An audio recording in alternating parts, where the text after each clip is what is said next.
Iranian nuclear missiles could not be shut down. It Well, was. hold on. It Can was I very, can I no, respond you to the? can't interrupt me. Let me just No, respond to the no, first topic. no, because no, we can no, dispose no, of it. No, We can I'm leading to another point. All right. This is why I have to yell. I can't believe it. Yeah, everybody's a freaking dick over there. And the Palestinian leadership are probably the biggest dicks. And the Jordanians are dicks. And Netanyahu is a dick. Where does he rank among all the dicks? I don't know. But it's a terrible. Let's move on to something else. I feel really sorry that the Israelis have been called dicks by my friend, the former Jew. Here we are. It's Naked at Night with Mark and JD and Lance and Rick, and we fixed our mic problems. We think you were able to hear the whole first episode of the night. Mark will let us know if that's not the case. I'm getting back into my pose. Lance is drawing my head. It's part of a 32-hour marathon painting session where I'm going to be working for Lance and his students for 8 hours, where they wanted a grizzled old gentleman, which is me. They wanted to paint him across 8 4-hour sessions over the next couple months. And this is Lance, mostly through session 1. So I have a couple topics. All right, go ahead. First of all, for 4 years under the Biden administration, we were told that the border could not be closed. It was a very complicated thing. And Trump closed the border in 3 months. And now this month, we had 0 border crossings. And we also heard through Obama and Biden that the Iranian nuclear missiles could not be shut down. Hold on. Can I respond to the? You can't interrupt me. Let me just respond to the first topic. No. Because we can dispose of it. No, I'm leading to another point. All right. This is why I have to yell. I can't believe it.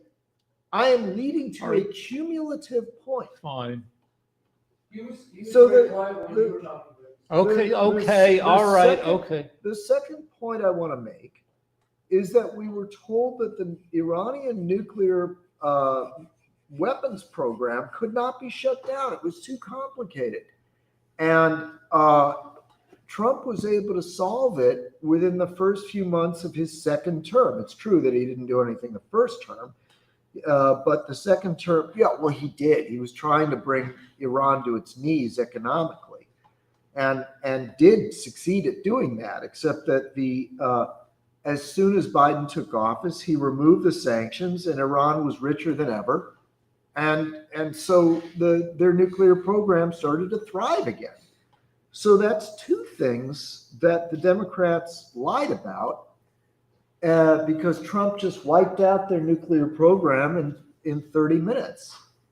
Then the third thing that the Democrats lied about is that Biden was mentally extremely sharp and competent. And it turns out that there are now dozens of articles, books being written, a variety of sources close to the White House admitting that Biden had dementia the whole time.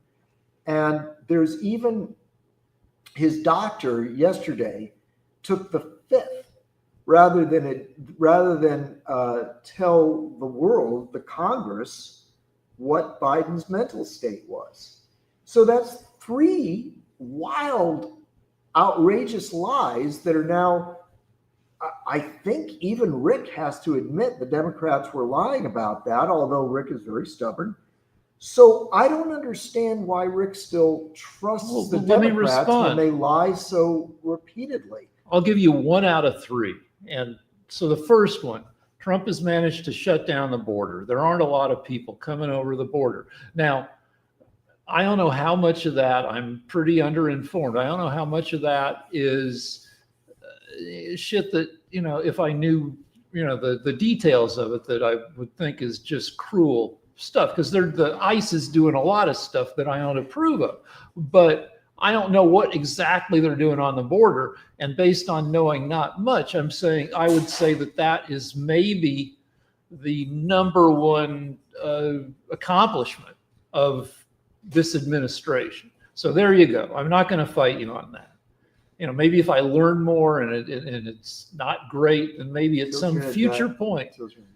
But all right, the second point, shutting down Iran's nuclear program. Trump dropped a bunch of bombs on Fordow and maybe another nuclear. These are underground labs.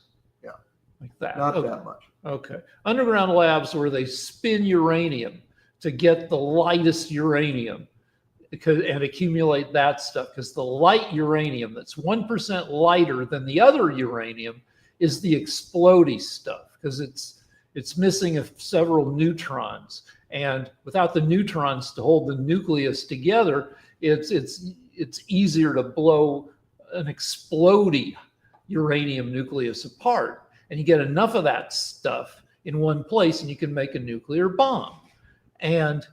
But whether Trump really did, now he probably did interrupt operations, but whether he destroyed Iran's enriched nuclear stockpile, that's highly unlikely. And whether he set the program back indefinitely rather than, as Intel seems to be saying, set it back for only a couple months, which is better than nothing. But as far as totally obliterating the program, that's unlikely. So Iran is almost exactly the size of the state of Alaska.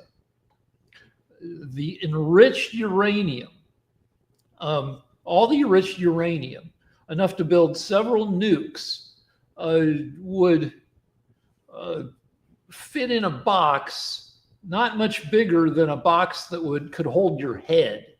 A 1 cubic foot box could hold all the enriched uranium. You wouldn't want to do that, because when you put a bunch of exploded uranium in a tight space, it explodes. But don't turn it in. Okay, sorry. Anyway, so the idea that Iran knew what was coming, and the idea that they wouldn't move the enriched uranium that they had carefully filtered out to some other place in a country the size of Alaska seems unlikely.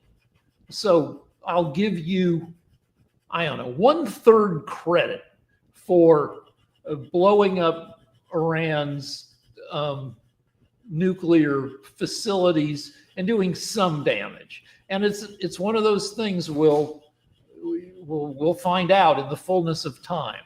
Well, may I respond? Sure. Okay.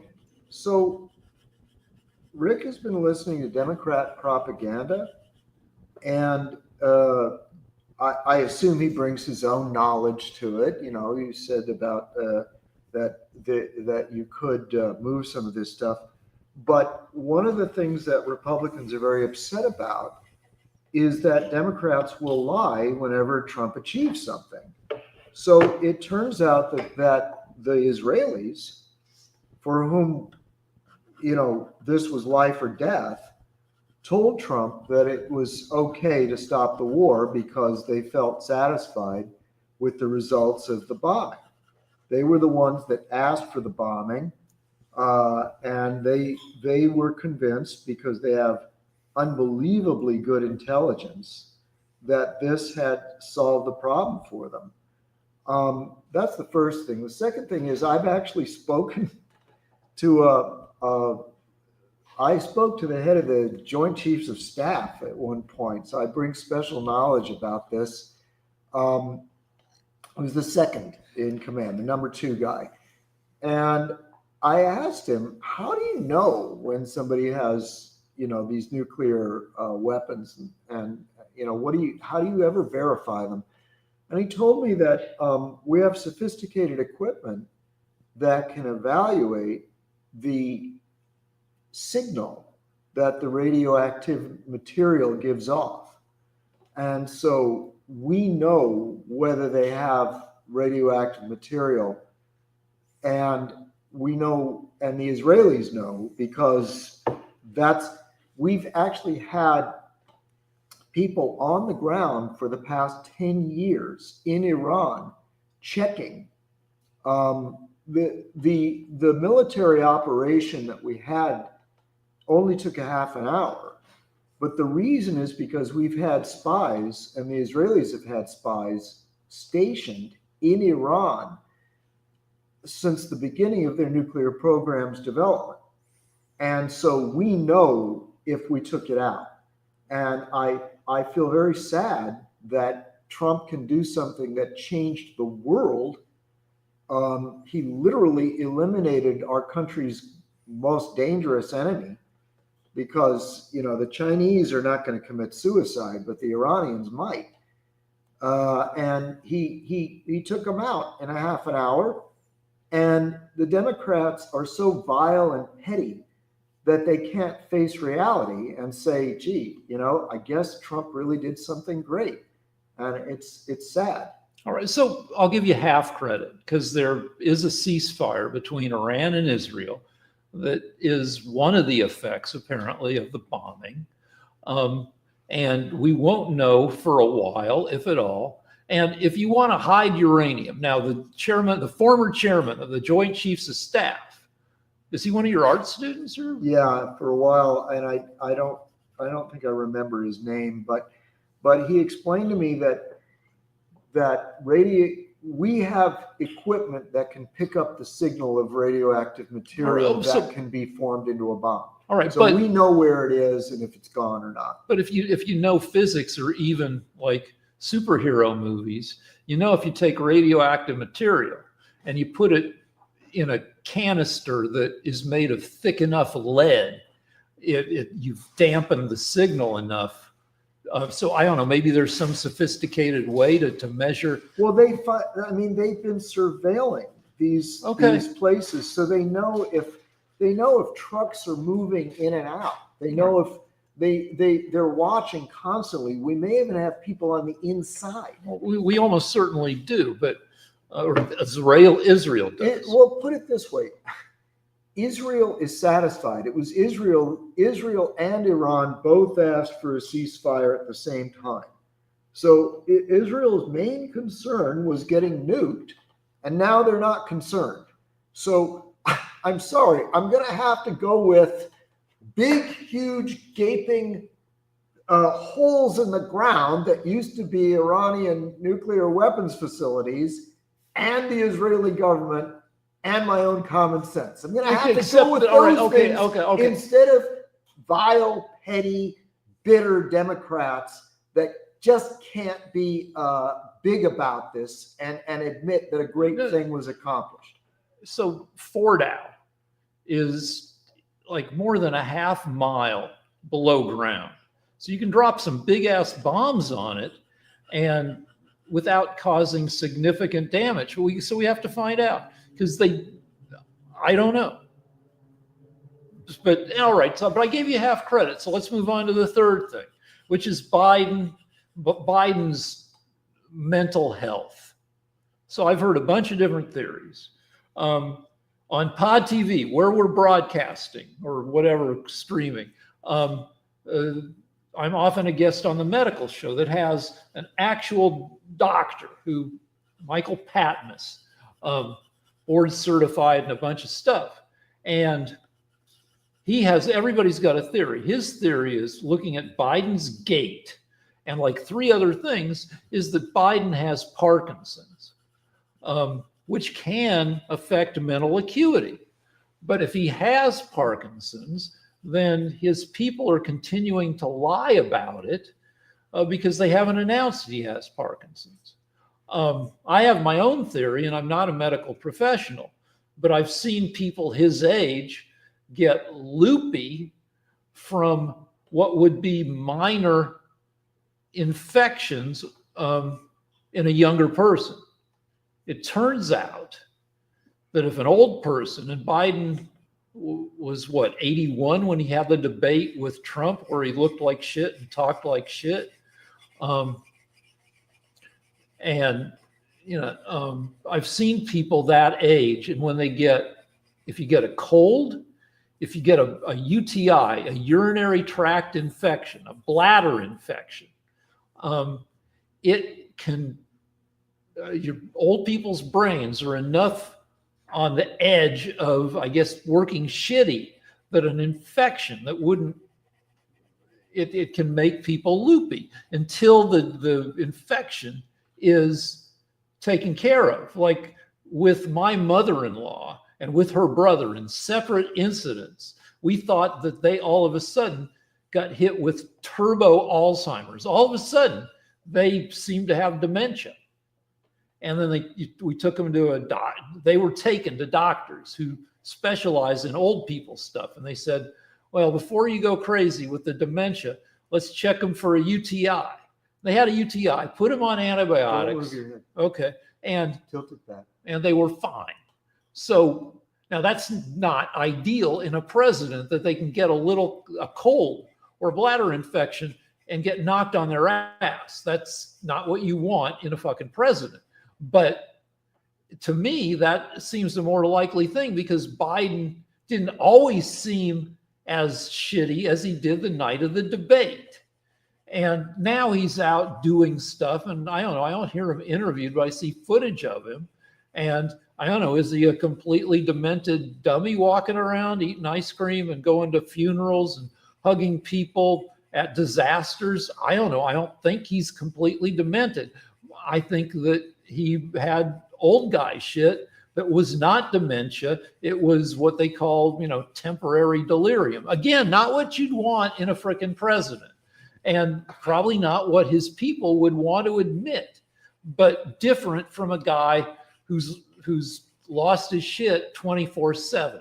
This is really sad because why? Because it's based. Because the problem is Rick just pulls this out of his ass. No, it's based on my experience of I old understand, people. but nobody's talking about your experience of old people. Why shouldn't there are reporters, there are doctors. We have a congressional investigation where his personal doctor is pleading the fifth. We have reporters that are saying he was sent out the entire time. They're refusing to release his records. We have people that are admitting they were using the auto pen for him, that they were using a pen to sign his papers when he wasn't even in Washington, D.C. So the problem, the thing that I feel is sad about is that Rick is, the way they brainwash Rick, and I don't mean to be personal, but you have to understand this, is that they only show him clips on his news sources where Biden seems normal. But the rest of the United States that watches other clips see him doing crazy, stupid things that we've known from the very beginning, from 2020. We knew that he was demented. And Democrats are so in a bubble of brainwashing, they don't see these clips. So now it's all coming out. It's cascading out. And the last person in America that is making excuses for Biden, he's got this theory. Rick is pulling this out of his ass. He knows that his grandma or his aunt had something. Well, three people in their 80s. And so Rick has a theory. The theory is not shared by Biden's doctor at the Congress this week. He had a chance to say, oh no, it was like Rick's aunt. Rick knows three people. The guy that Biden's doctor could have said, look, there's this guy, Rick Rosner, and he knows three people that had a urinary tract infection, and that's why they looked bad. So we can just forget about the past 4 years. Biden was just fine. Listen to Rick on this. No, it turns out he was getting constant secret. The reason your friend, the person on the other podcast, thinks he had Parkinson's is because the White House was visited by Parkinson's doctor specialists dozens of times. And this was not reported to you. You had to find out last week by a podcast TV person. No, we knew all along. The Republicans watching this knew that Biden was being secretly visited by doctors. We knew this. I knew this 2 years ago. So the Democrats have lied to you. They pulled the wool over your eyes. They deceived you. And the thing I'm wondering is how much Can you be lied to before there is one molecule of doubt that you feel about the Democrat Party? Is it, wait, and there's more, but I'll let you respond. Okay, so if it turns out that he has Parkinson's and they've been lying about it, and I think I've been lied to. If he had, now, so I shouldn't use this because it's stupid. I'm about to say a stupid thing. Okay. So don't yell at me for saying a stupid thing because I'm pre-admitting it. On the West Wing, the beloved President Martin Sheen, right? He had, I think, MS, right? I think, and the White House covered it up on that show because it affected his gait. And they were afraid that it would be a huge political liability if they admitted it, because it does have some mental effects. So that was a whole, one of their 50 subplots for the last 2 or 3 seasons or something. And yeah, they did a terrible thing. And this could be a similar thing. Again, I'm saying something stupid. I'm being stupid based on a TV show that maybe Biden had Parkinson's. And my dad had Parkinson's for a long time. We thought he was an alcoholic, right? Because my dad was a CPA for way too long. Again, I'm being stupid. Don't move your head. All right. So my dad was a CPA for 60 years, way too long to be a CPA. We're like, please close the practice. You're not making money. You're losing money. But he was used to being a CPA. And lower back here. Raise your hand. Okay. Every day after work, he'd go to Applebee's and have a couple cocktails. And then he'd call us on the phone or we'd talk to him and he'd slur a little bit. And we thought, it says Applebee's cocktails. But no, then he tripped over his basset hound and had a brain bleed and was finally taken to the hospital.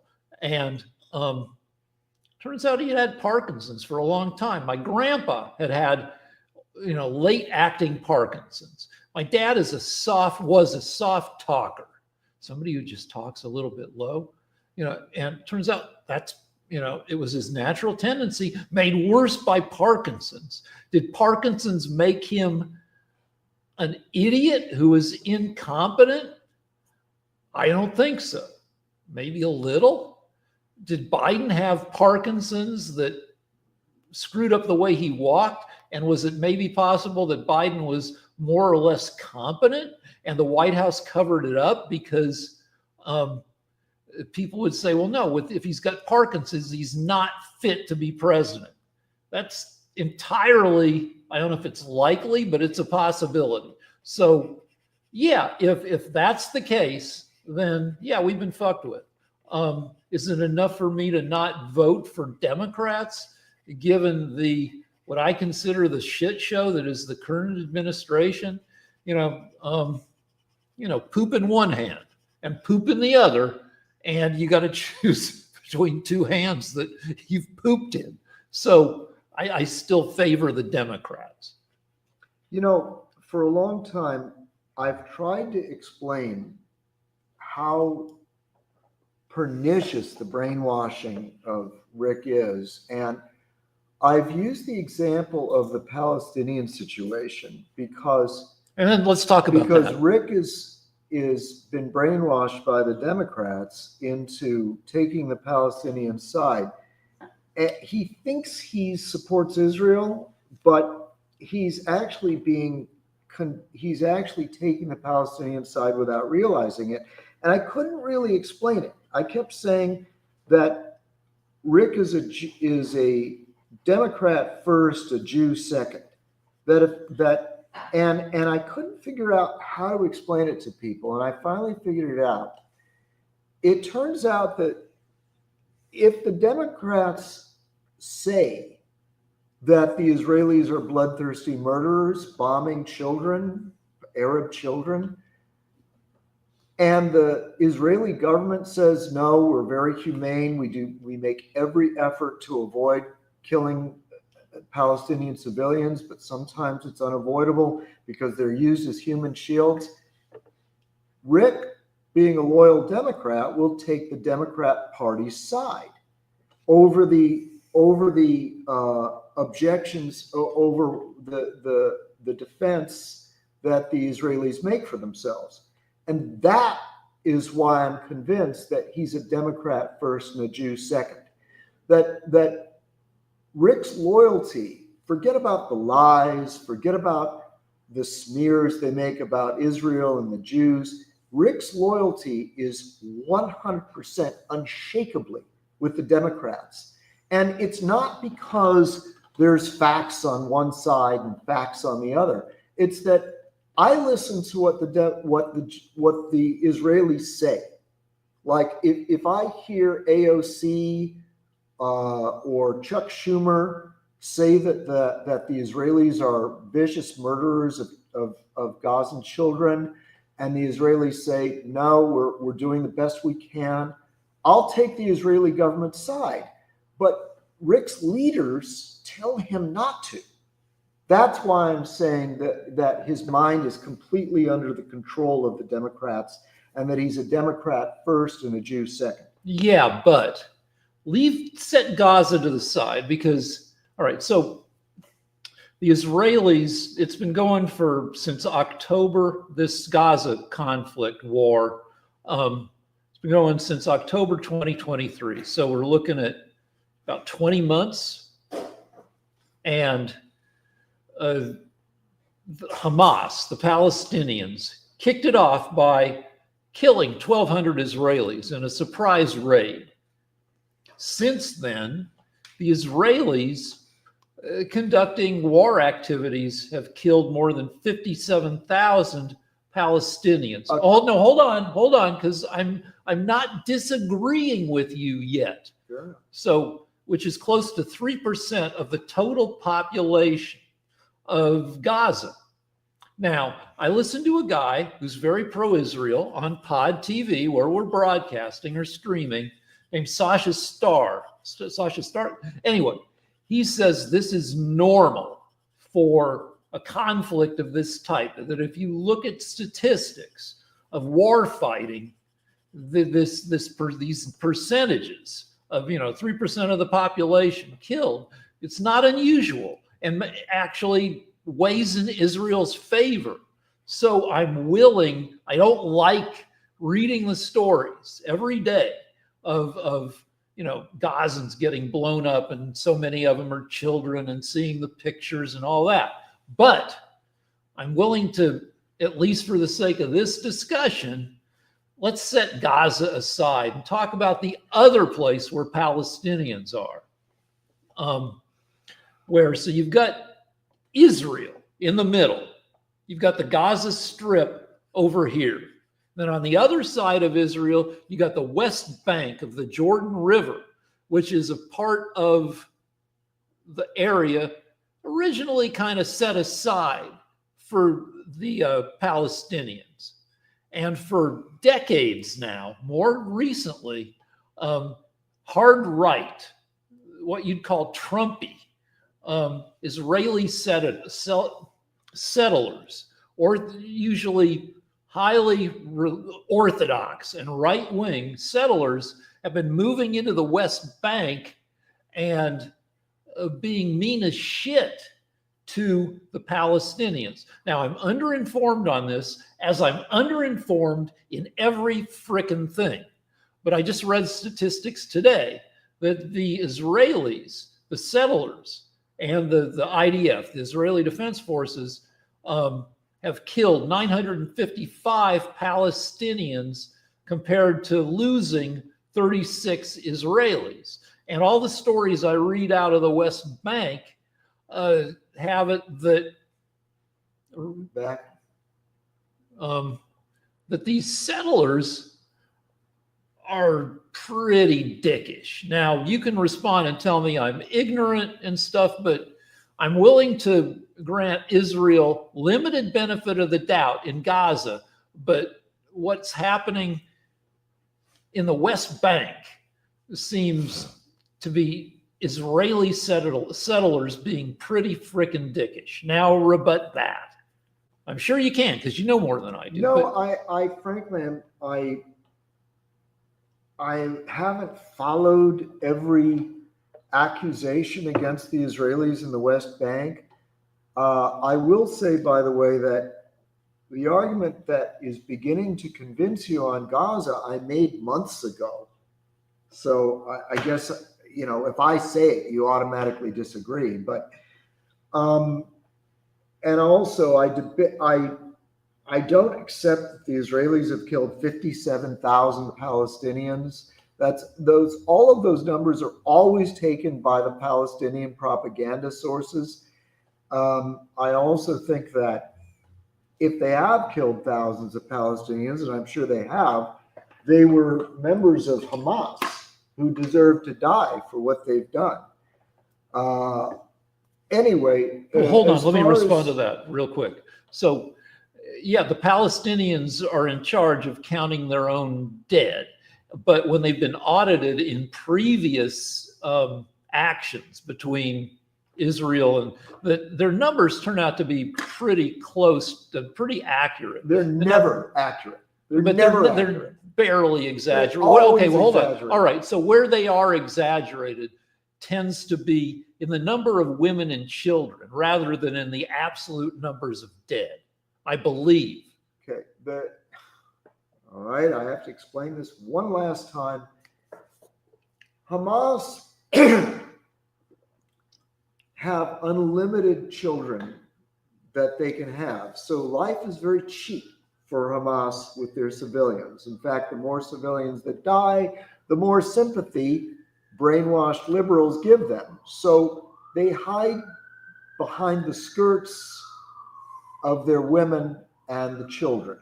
That's all of their defenses, all of their bases, all of their outposts are behind human shields of women and children. They do this deliberately because that way it's harder for the Israelis to get at them. And so every time you take out Hamas terrorists, chances are you're going to take out a woman or a child. But life is cheap to Hamas terrorists.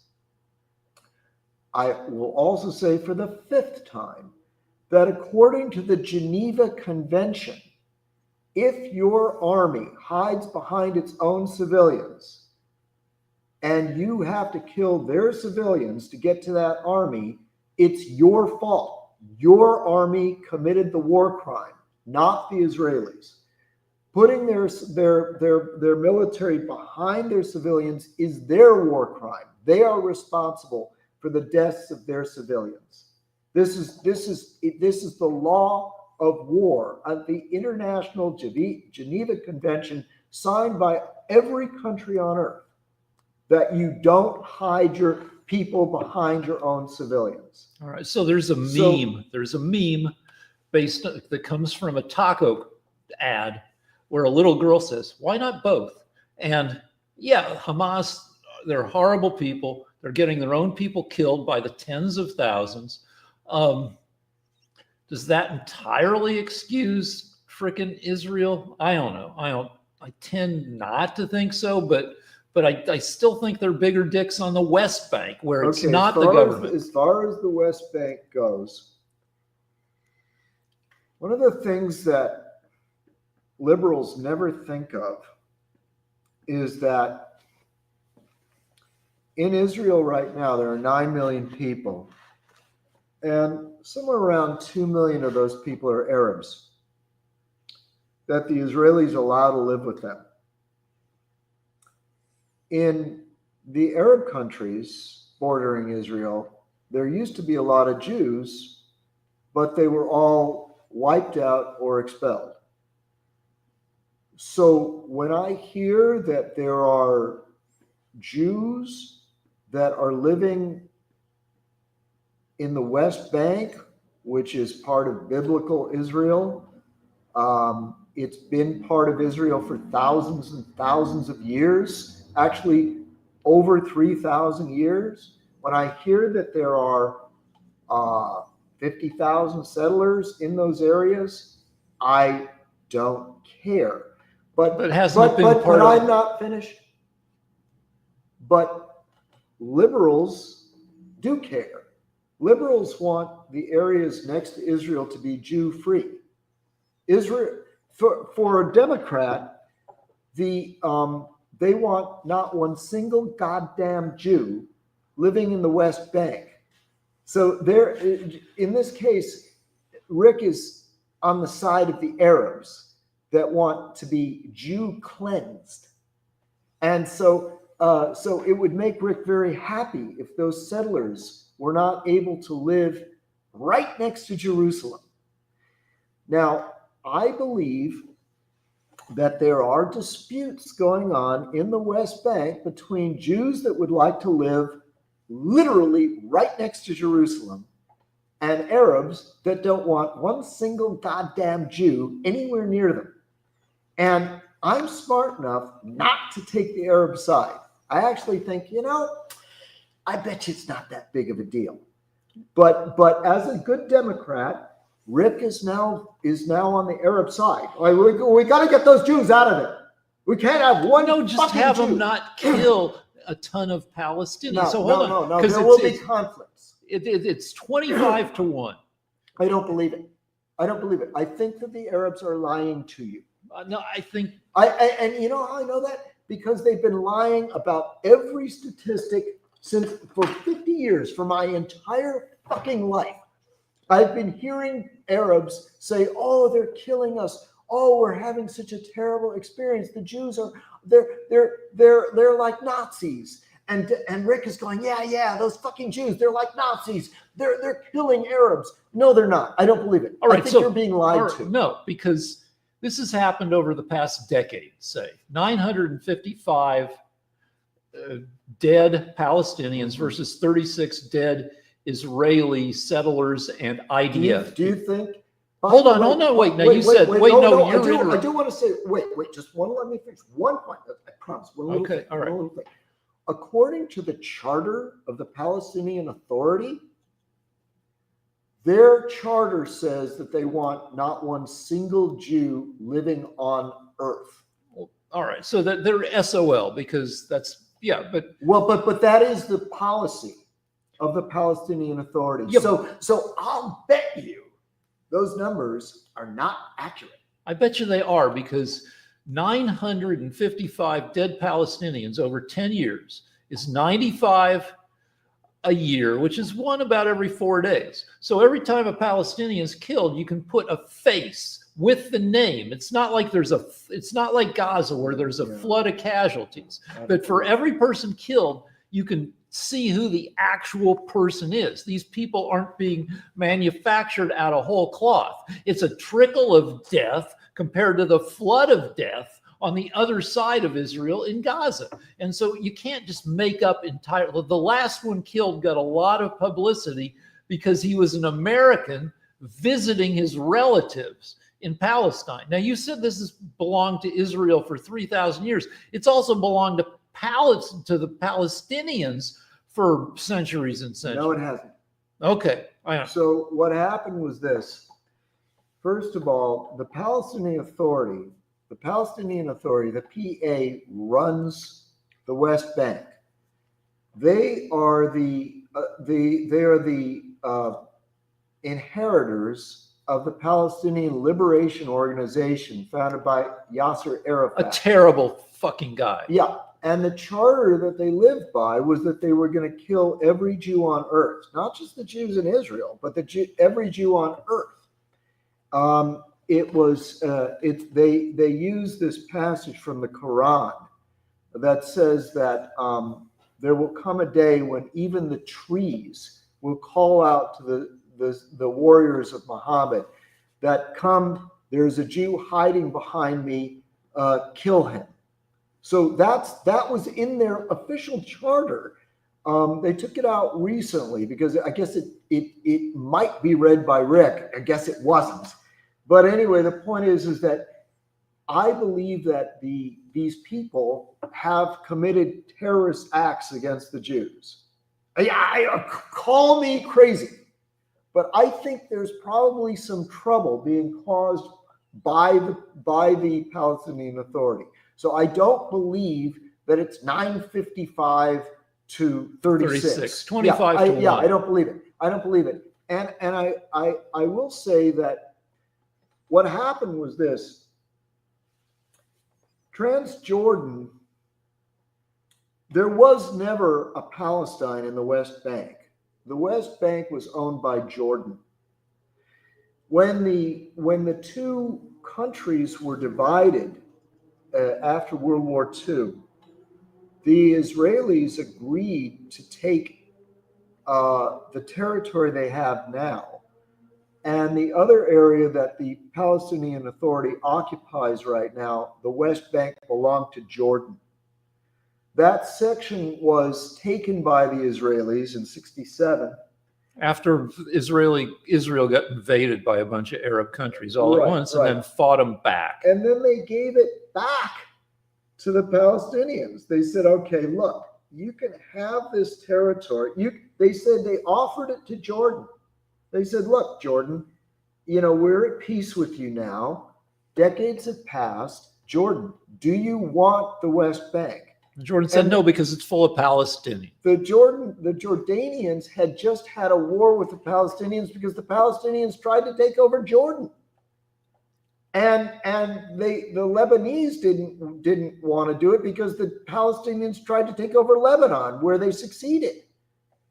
So nobody wants these people because they try to take over whatever country they're in. They wiped out Lebanon. Lebanon is a shell of its former self. Lebanon used to be a garden spot, a tourism spot. That's been wiped out by civil war and by invading Hezbollah and all that stuff. And Jordan just barely, by killing, by the way, thousands and thousands of Palestinians, the Jordanians managed to retain their independence. So finally, the Israelis said, okay, fine. You can have the West Bank, but we're not going to let you drive out or kill every goddamn Jew in it. There will be some Jews there. But Rick can't handle that. No, because he's a Democrat. No, I mean, Democrats when you look, tell him. all right, so we know the Palestinian leadership are dicks, and probably a lot of the Palestinians are dicks. But at this point, they don't have the wherewithal to be dicks on the West Bank. They are being killed at a rate of 25-1. And as the settlers take over more and more of that area, you can look at historic maps over the past since 1967 as Arab areas get squeezed smaller and smaller. So yeah, everybody's a freaking dick over there. And the Palestinian leadership are probably the biggest dicks. And the Jordanians are dicks. And Netanyahu is a dick. Where does he rank among all the dicks? I don't know. But it's a terrible. Let's move on to something else. I feel really sorry that the Israelis have been called dicks by my friend, the former Jew, because the Democrats have convinced him to hate Israel and hate Netanyahu. We ran out of time. I want to talk about some various sports defeats. I was so bad at rugby that one of my own teammates smashed me in the nose with his forearm while we were doing running drills. He was just so offended by how terrible I was that he just decided to give me a shiver right across the face. Thing two, in junior high, I was so bad at sports that they would just put me on the bleachers while everybody else played basketball. The trouble is, on the other side of the gym were the junior high girls. And when you're 13 and 14-year-old girls, seeing them running in their little shorts gives you a boner. And I didn't want to have a boner if they pulled me off the bleachers to come play basketball for a couple seconds at the end of the period. So to distract myself from getting a boner, I would do powers of 2 in my head. 2, 4, 8, 16, 32, 64, 128, 256, 512, 1024, 2048, 4096, 8192, all the way up to 2 to the I don't know, 25th, which is like 32 million. And this is back before everybody knew powers of 2 from computers. And by doing multiplication in my head, I could hold down the boners. All right. Sports defeat number 3. I bounced bars for 25 years, but I was bad at the punching people part of it. And in fact, I worked in some bars where you weren't allowed, if you punched a customer, you get fired. But if they punched you, you get $25. So I was pretty good at grabbing people, and then we'd fall down. And that was fine because I worked at places where it wasn't only me, and it was brawls and stuff. And if I grabbed somebody and we fell down, that was fine because they were out of the action. And the only danger once you're down on the ground is that the asshole would bite me, which happened a couple times. But based on this, my style of just falling down with somebody, I'm like, well, I was a roller skating waiter. I'm pretty good at rollers. That's the only sport I'm good at is roller skating, which is like, one of the least manly sports. But I'm like, well, I should bounce in roller skates because I'll be taller, I'll look more intimidating, and it's fun to be on roller skates in a disco, right? Skate through and you get to trouble faster if there's a fight, and you can pick up glassware, which some bars you have to do faster. And the deal is, if I got into some shit with somebody, they could push me, but I'd have a hold of them and we'd fall down. And the outcome was the same. I'd be on the ground. It was fine. But until somebody pushed me over, I'd be like 6'3" or 6'4" and on skates, which is fun. So that's a very ridiculous way to be a bouncer. So sports defeat. All right, Lance, you got a topic? I've got a topic. Wait, I've got one quick topic, and then let me do. So my wife has been after me to get a hearing aid. She thinks I don't hear a lot of what she says. I maybe miss on, some stuff. A lot of it is, we'll see if it works. A lot of probably is me just not paying attention. But we're at Costco, and my wife's filling out the paperwork because she understands this stuff, and I couldn't be bothered. I'm just watching people check out of Costco, and the two most common things. You want to guess at Costco what people leave with? Toilet paper, because everybody has to poop, and bottled water. And I just watched people leaving with their big carts full of purchases. And humans are pretty simple to take care of. We need toilet paper for pooping. We need water. We need delicious food. We need shelter. We need clothing. And we need to be entertained. And, none of this is like super tough to provide. And it gets cheaper and cheaper as technology gets better at it. So my hope is that AI doesn't kill us because our needs are fairly simple and fairly inexpensive. So I'm hoping that by the time AI takes over, that it'll be cheap enough to keep us, that they just kind of like, all right, let the babies have their bottles, let them have their toilet paper, let them have their streaming networks. And they just kind of like, here you go. And, they can manipulate us. AI will be able, to doing whatever. So if AI decides the optimal number of humans on the earth is 3 billion, and they'll be able to like manipulate us psychologically to the point that after a few generations, it gets to, 3 billion.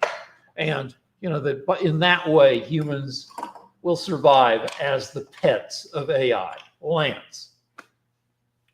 Can't they put into the program of AI that you can't annihilate humans under any circumstances?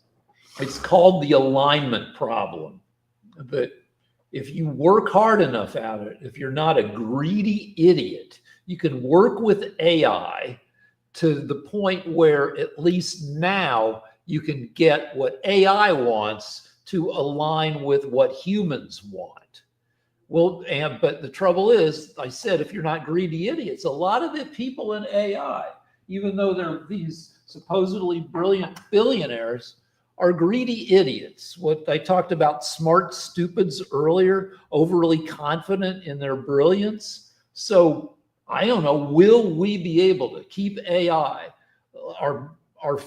keep making it our friend? Is it already not our friend and just like hiding from us? Probably not at this point yet. Will it? But that's an issue. So I just want to make a point because I'm very frustrated.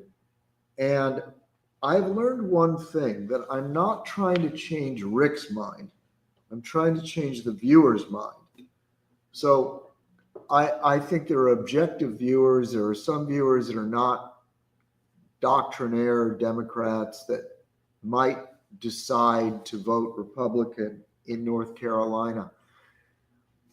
But it really puzzles me.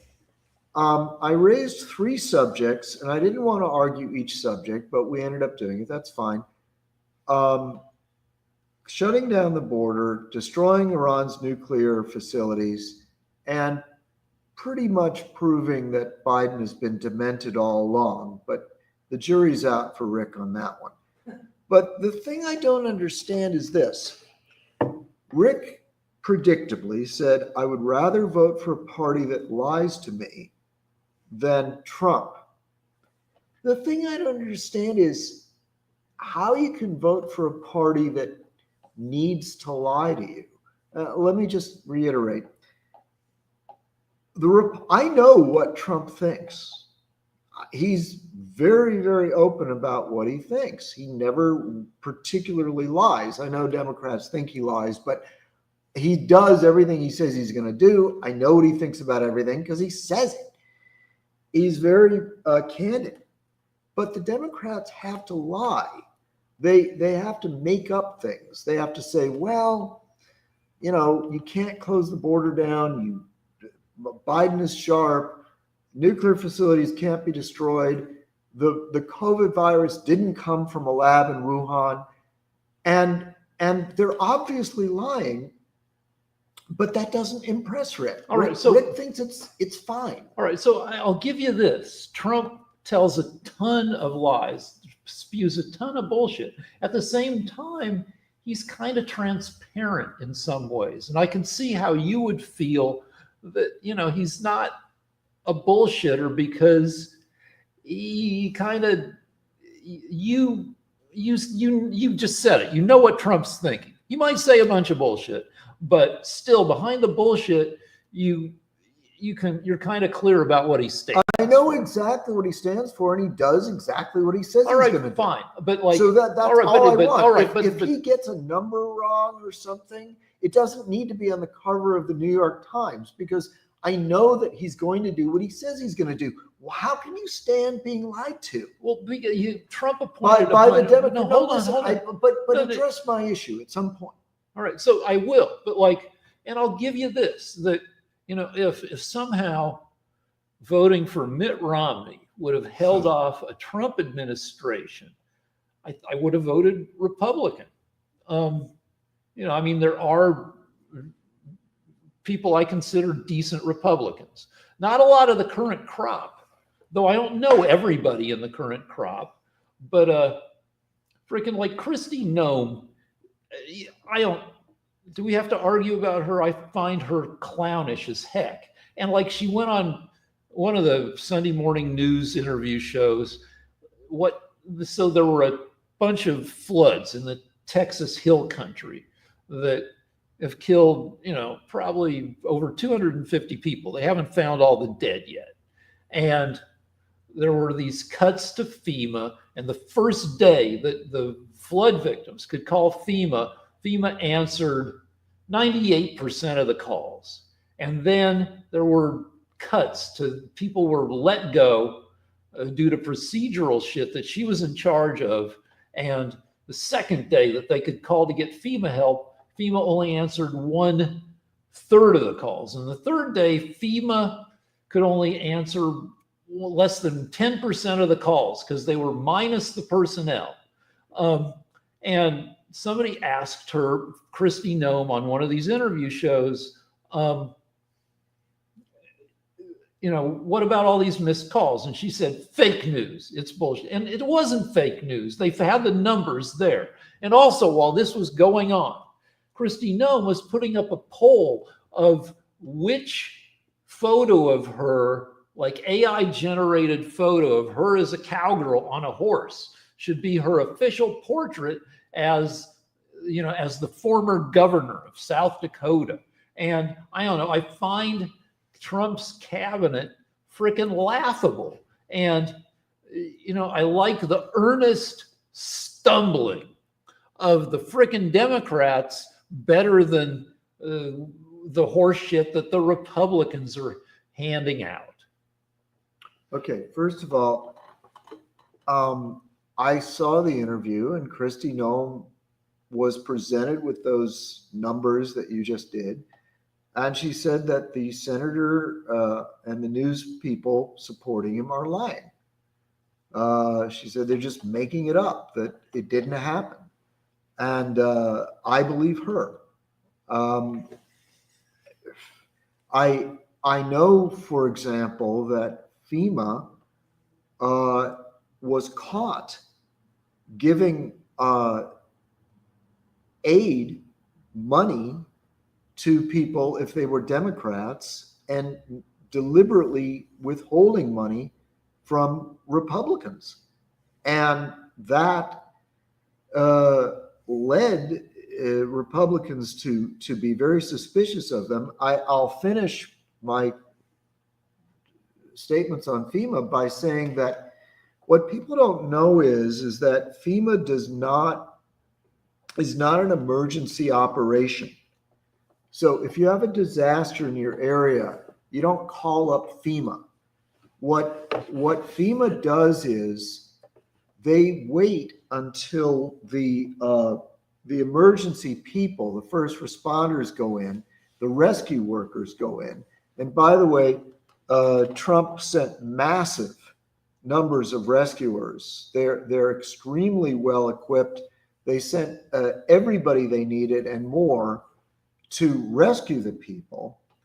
And then afterwards, when things have calmed down a little bit, FEMA is supposed to go in and start giving out money to people.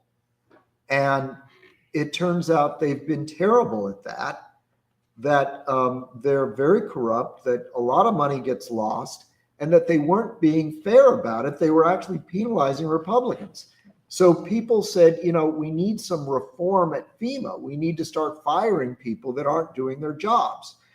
So the Democrats, instead of saying, gee, maybe FEMA's not very efficient with their funding distribution, maybe they do need to fire some people that aren't doing a good job. Instead, Kristi Noem says they're just lying. They waited for this tragedy, and then they made this stuff up. Yeah, I believe the reporting. Okay, but hold on. No, but okay, all right, fine. But here's what I wait, understand happened with. No, let me. Come on, you made your point. So now I might be completely off base here, but what I understand happened with FEMA and not giving help to MAGA is one idiot. Now maybe I'm totally wrong, but there were the catastrophic floods in North Carolina and Tennessee, and FEMA had been politicized, and some idiot at FEMA said, if you see Trump signage in the yard, maybe don't go to that house, because the idiot at FEMA, without thinking of what would happen if he said this, wanted to maybe save some FEMA personnel from possibly being assaulted by MAGAs. Now that guy's a fucking idiot, and he sullied FEMA with his bullshit.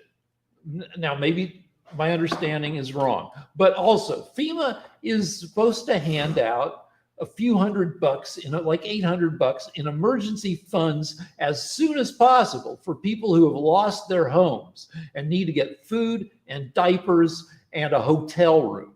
And if people are calling to get that shit and they can't, and it takes 3 days, then I believe that's a failure of FEMA. Okay, well, what has happened is this. There were floods in North Carolina and FEMA failed. FEMA did a bad job. I hear nothing but complaining from people in North Carolina saying they got no help.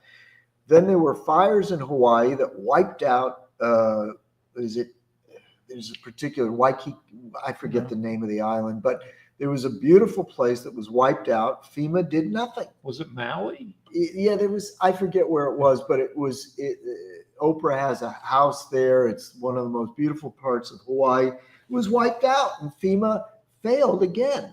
I don't think they failed. Yeah, I think they handed out. No, they failed. These problems were never resolved. Then Flint, Michigan, the city was, no, it wasn't Flint. There was a place where there's a train derailment. Palestine. Thank you. East Palestine. Thank you. East Palestine. The whole city was poisoned. and FEMA failed again. No, if you look at So- each of those so what- stories, you're getting a lot of right-wing spin. The Biden administration sent people from dozens of federal agencies to get East Palestine as much help as it needed. That's not what I'm hearing. I'm Yeah, seeing but you're interviews- listening to I'm seeing interviews with actual people from these areas that are saying we were completely abandoned by the government. Yeah, so what? So who am I supposed to believe? The New York Times or Yeah. the people that lied said that Biden was sharp? Yeah, The you're people but now, that said hold on. that The New Trump York was a Times. Russian spy? I'm supposed to believe them and ignore the guy in East Palestine that said they've wiped out the whole city and they're doing nothing. So okay, so I'm the sorry, New I York believe the Times. Now, people- New York Times was Yeah. one of the most pissed at the Biden White House for not being forthcoming. So maybe you want to believe the New York Times because they've been calling out the Biden administration for years.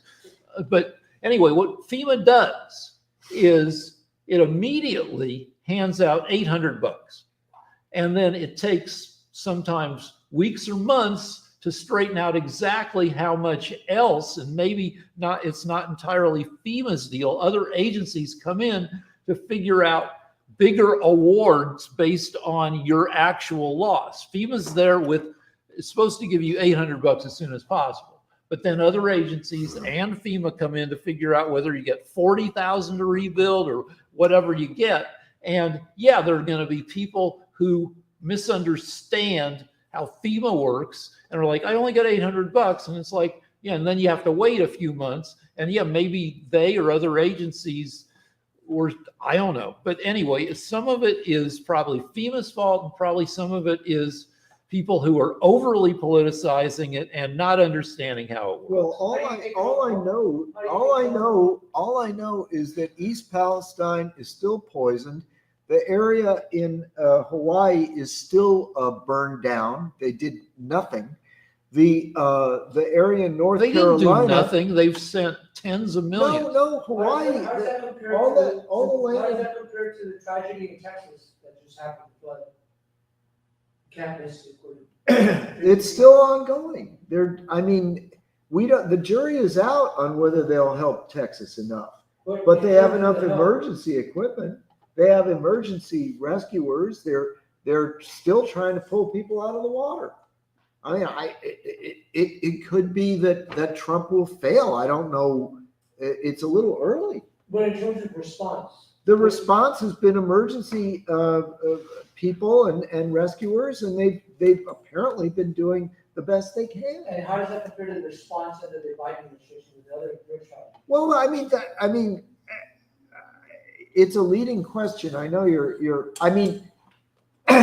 the people, as far as I know, East Palestine, Hawaii, Palestine, thank you. Hawaii and North Carolina were practically abandoned. The Amish had to build houses. The Amish ended up building houses for free in North Carolina. Now, FEMA needs to be looked at. All Trump is trying to do is to say, look, we've had these disasters around the country, and people are not being So helped look adequately. at FEMA, but don't F it up by firing a ton Well, of it's people. already fucked up. There are people that need to be fired, and it wasn't just this one person. Yeah, but they fired people wholesale and made them unable to Well, respond to this in a timely. They It cost did. people days They and did. days. She says that they're lying about it. Yeah, but and I believe her. They've lied about.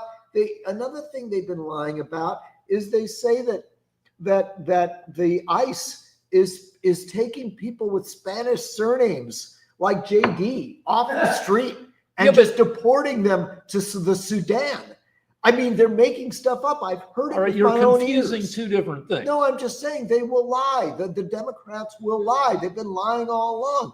Do you know this week? No, ICE has been picking up brown citizens. Now I don't know. They're lying. They're lying.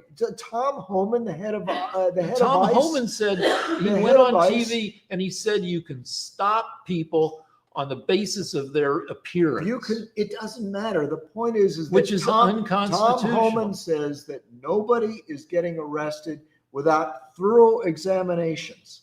And what happened this week is that they raided a farm, a marijuana farm, where they found 10 children that were being forced to do labor at a marijuana farm, and they arrested about 200 people, many of whom were child traffickers, even murderers. And the goddamn Democrats said, oh no, they were innocent people. Most of them were American citizens, but they happened to be brown because the Democrats don't care if they cause racial strife. Those are their voters. Tom Homan said the Democrats need those voters. They need those voters. So if they happen to be forcing children into labor, if they happen to be murderers or rapists, the Democrats will lie. And they'll say that they're just American citizens. Homan on camera said an unconstitutional thing, that you can stop Browns merely on the basis of their appearance. No, I've heard him interviewed. He said you cannot deport or arrest anybody until you've got proof of who they are and what they've done. Yeah, but first he said the unconstitutional thing. Let's talk about a more fun thing, which is the movie Superman, which I'm looking forward to because I like the director. And I like a couple other things. I like movies that have a lot of exciting moments that build up to, like, I fall asleep in Marvel movies because there's just too much shit going on and I'm not super invested in the characters. But I like Gunn's stuff because he makes you care about the characters. He knows how to build to big moments you care about. And this Superman's been getting good reviews. People especially like Superman's dog, which is based on the director's own dog, which I don't know. He explains how his dog is a bad dog. And I guess the super dog does not behave very well. Anyway, I'm looking forward to seeing Superman. It's making a lot of money. Some MAGAs are pissed because the director, also he made one of my friends a movie star, a guy I know from Kimmel, Steve Agee, was in Gunn's version of the Suicide Squad, which is way superior to the previous Suicide Squad movie, a great freaking movie. And he's also in Peacemaker, the TV series, which is spun off from Suicide Squad. So, but MAGAs don't like what Gunn said because he said that Superman is the story of an immigrant, and it's also about basic human decency. And a lot of MAGAs went on Twitter and said, well, now I'm not seeing it. Forget it. You're not getting my money, which is freaking ridiculous. Well, I mean, it's ridiculous for Gunn to try to make a statement about immigration when he's talking about Superman. I hope that nobody sees his movie because he's obviously a political hack. No, like, movies have to be about something, and Superman is 87 years old. He came and created in 1938, and he's always been from another planet. He's not native born. He was born on Krypton. And we're going to have to deport him. No. So I haven't seen the film, so I'm reluctant to opine about it. Neither have I, but I just trust the director because I've enjoyed his stuff. And, you know, he seems like, I don't know, I like him. All right. Well, by the way, I heard Suicide Squad wasn't very good. There were two. There was one called Suicide Squad. The first Was this the one with Margot Robbie? Yeah.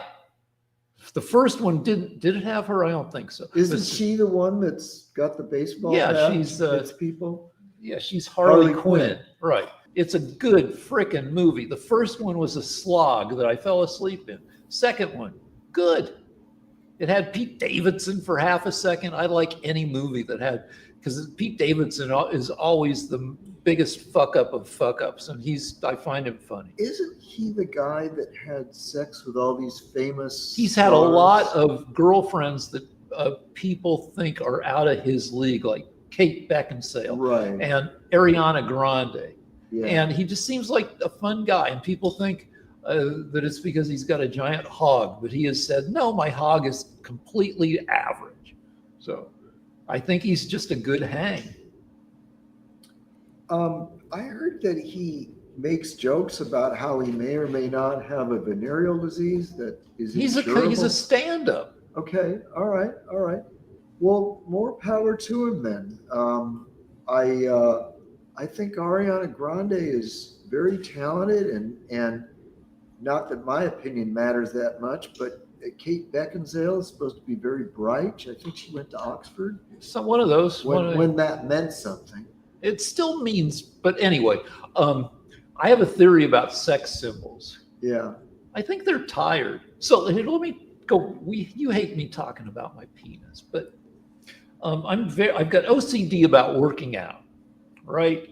And right now, I haven't missed a day of working out since before I got married 34 years ago. I shouldn't jinx it by talking about it, but for the past 34 years, I've averaged 4.795 workouts a day. I'll go to the gym, then I'll drive to the next gym, then I'll go to the gym again, and then I'll go home and I'll work out at home. And I'm trying to get it up to 4.8 workouts per day because that's once every 5 hours.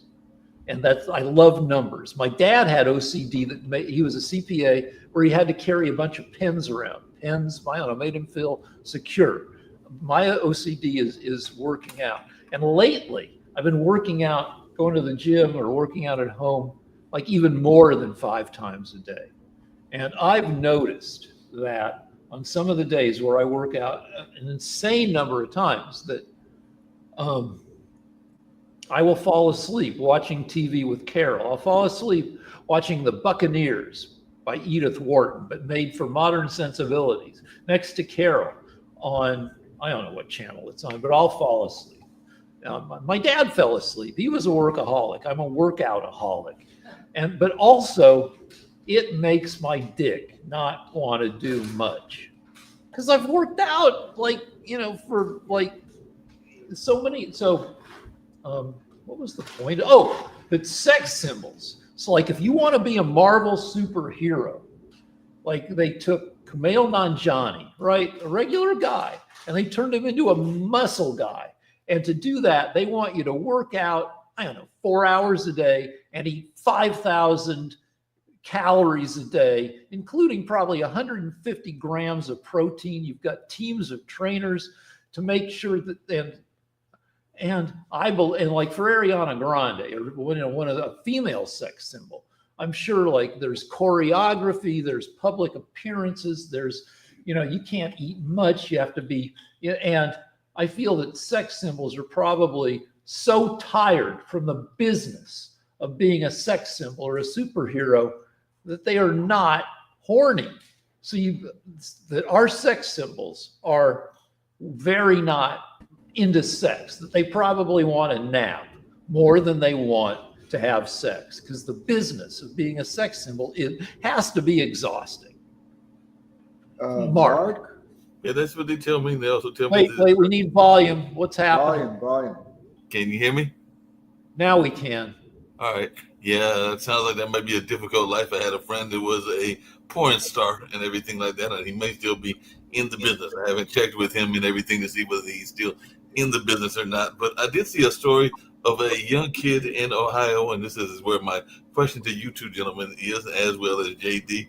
What is the most difficult situation that you have gotten yourself into? Because apparently this young man earlier this month, right after the 4th of July, managed to get himself stuck in a claw machine. The claw machine is those little games where you get to pick the toys and everything like that. So he managed to get himself stuck in a claw machine. So what's the craziest place that you have found yourself jammed into and everything like that?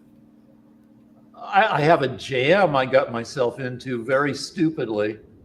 So I was the co-producer on a show at VH1, which was headquartered out of the MTV building in Santa Monica, California. And this is a 4-story building, I think. And each floor in the lobby had a beautiful multi-$100 fresh flower bouquet. And at the end of the day on Friday, most of the flowers still looked pretty good. So I would grab the bouquet, take it home, several of them, take them home to my wife. These, probably if I grabbed all three, we're talking $1,000 worth of flowers. And I'd let my wife enjoy them over the weekend. And then I'd bring them back Monday morning. And the trouble is, the flower people would come in before I managed to return the vases. And they would ding MTV for a ton of money for the missing vases, even though they got them back later that same day. So I did this for, many weeks until I found out there was an investigation of who the flower thief was. So I'm like, uh-oh. And so I had to go confess. And luckily, I wasn't an intern or I would have been fired. But since I was a producer, they just let me off with severe disapproval and, a promise not to steal flowers anymore. So that was a huge jam. It wasn't a huge jam, but it was, and, I used producer privilege to get out of it. What about you, Lance? What did you jam yourself into? I'm sorry to have to say this, but when you mention the subject, the only thing that I can think of is that my mind is always going back to is that I worked very hard to win the affection of the prettiest girl in our high school. Mm-hmm. And at that time, I was driving a 1967 Ford Mustang with wire wheels, 289 engine, V8. One of the greatest Mustang years. Yeah, and with one of the greatest women in the Pacific Palisades.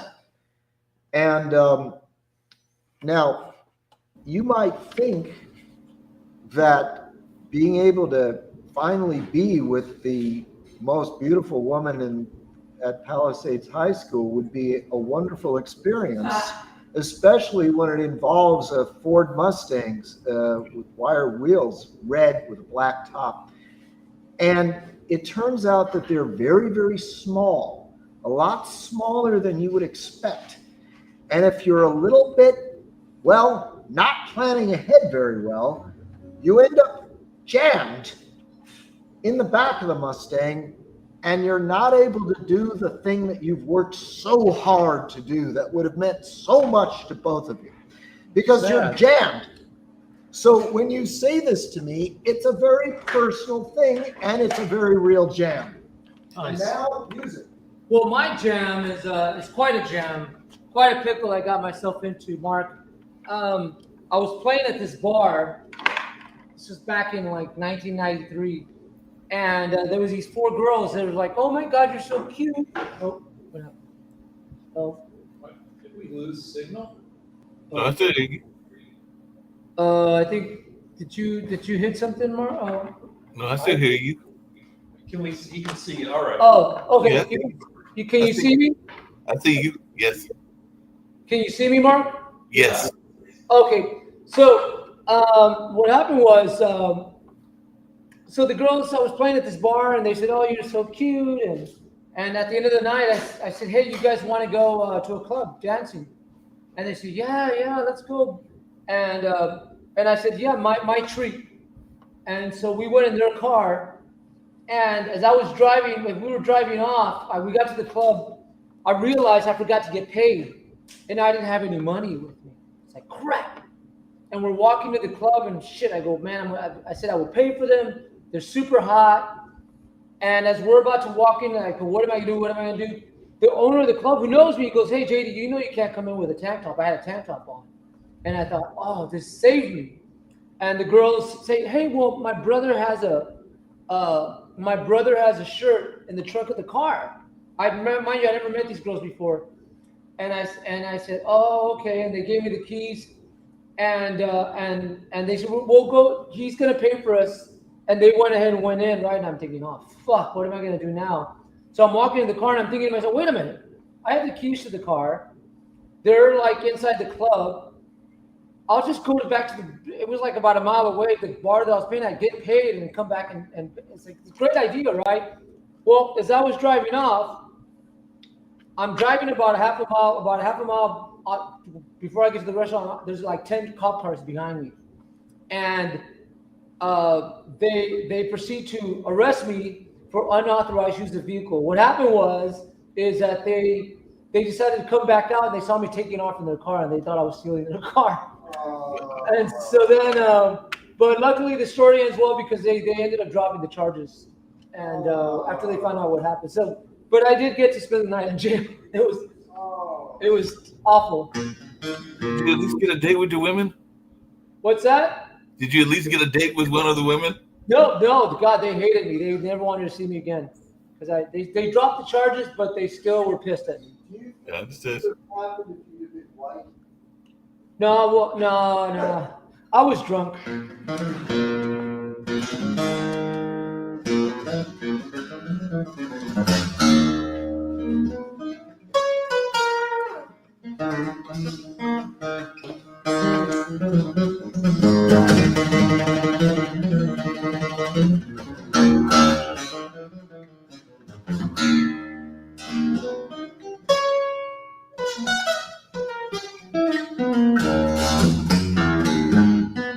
Valiente es el matador, and brave is the matador. Y el toro magnífico, magnificent is the bull.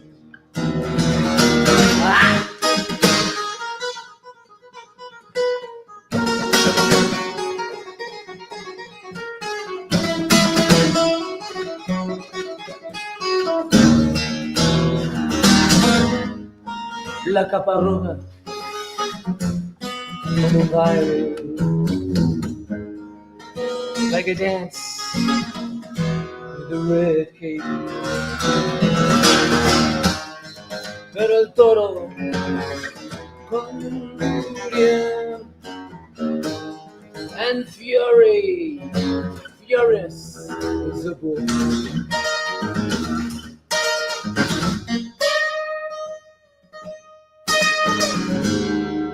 Las espadas, lápiz al matador. The knives come out.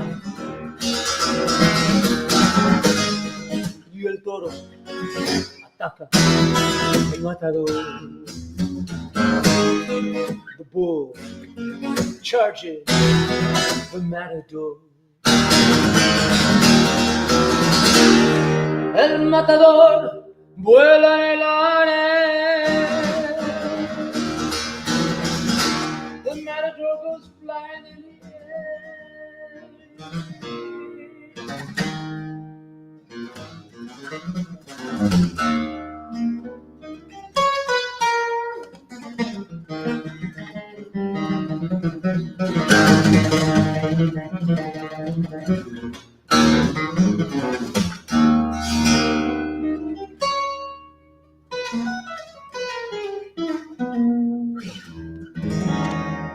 The story of the matador. Yeah!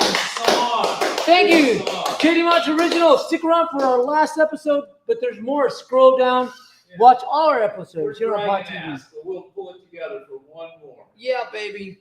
Bam!